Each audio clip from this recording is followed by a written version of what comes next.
Hi, today I am going to be showing you how to make Ghanaian second kose, known as Agawu, in the Zongo communities, or kose ndogombawa, meaning dogomba kose. This kose is made with dry beans flour. Let's get started. يا مسلما أهوى ولا يهواني قلبي بكى متسائلا عن إخوة الإيمان.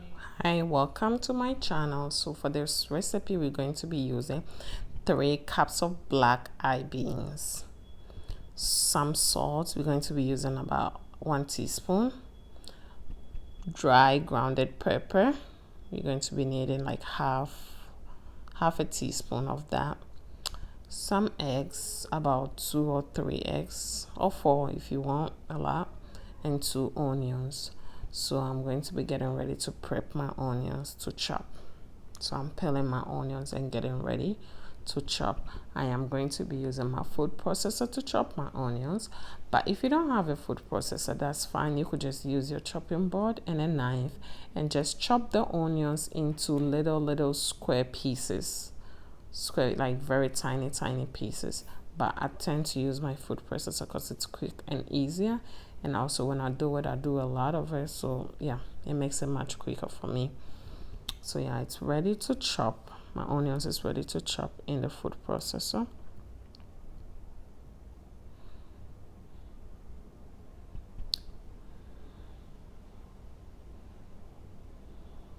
Yeah, so it's all done, and I'm pouring it in a bowl. I'm pouring it in a bowl, and I'll be putting this aside whilst I mix my dough. Yeah, so it's all done, and I'll be putting it aside, and I'm going to be using the same food processor to mix the bowl, so there's no need to rinse in between. I'm just going to be pouring the flour and just go ahead with it, because at the end of the day I'm going to be mixing the onion and the mixture together. So yeah, this is the 3 cups of beans flour, and I'm going to be adding my water little at a time so it's not too watery.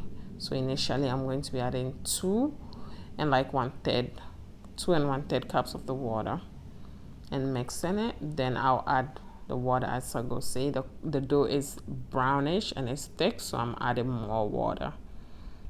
Added about a cup of water. It's still thick, so I'm adding, let me mix it a little bit. Okay, yeah, still thick, so I'm going to be adding 1 more cup of water. So in total I ended up adding about 4 cups of water, 4 and let's say 1/3 cups of water, because I need to like mix so the consistency, it's fluffy and it's going to be looking more whitish. Yeah, so yeah, it's getting into the consistency I want. Yeah, so this is the consistency I want. I'm adding 1 teaspoon of salt and half teaspoon of this dry pepper. Also, if you have blood pressure or any condition that you don't eat salt, you don't even have to add salt, or you just add a little bit of the salt. I tend to go overboard with the salt because my tongue likes salt, but you could just go slow on the salt. This is some eggs. I'm going to be putting like 3 or 4 eggs. You could put less if you want, and you could put more. Just mind you, if you're putting more eggs, go low on the water, and if you're putting less eggs, add water. Or if you're not even putting eggs at all, just add a little bit of water. So this is the consistency you want it to be: fluffy, very fluffy, and very whitish. We're going to be mixing this with the onions, and we're ready to fry. Using my spatula to get all my mixture out. So this is going to be making a lot of kose. Normally I like to fry them in bunch like this and just put them in ziplockers and store in the fridge. When we're ready for breakfast, we just take it, put it in the oven, and it will be fresh as if I just made it. So it makes it easy because my schedule is busy. So when I cook, I just cook a lot. So I'm mixing it. In the meantime, I'm preheating my oil on a medium heat. So I'm mixing and beating it up whilst I'm mixing to still make it fluffy.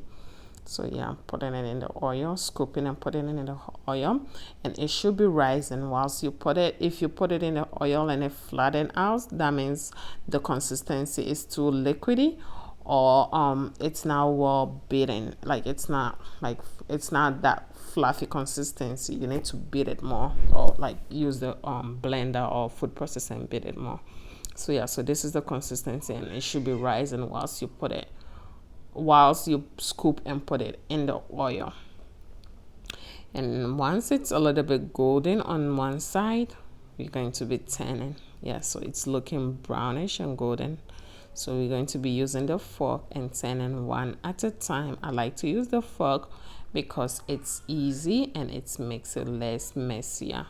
If it's together, just use the fork and separate. Then yeah, turn one at a time.